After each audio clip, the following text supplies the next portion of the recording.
চরিত্র আচারে আচরিত মানুষ রচনাকার রচনা করে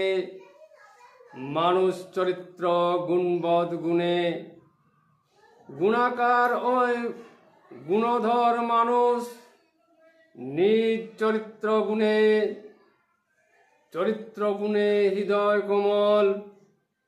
বিকশিত হয় ফুলে ফুটে তাই পদ্মের নাই পঙ্কজ ওই সরোবরে দৃষ্টির দ্বারা কবির ছবি কলম দিয়ে আঁকে তাই তুলি দিয়ে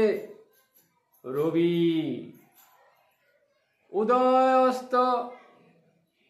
কালাকাল বোধে বোধগম্য হলে মানুষ তারে বলে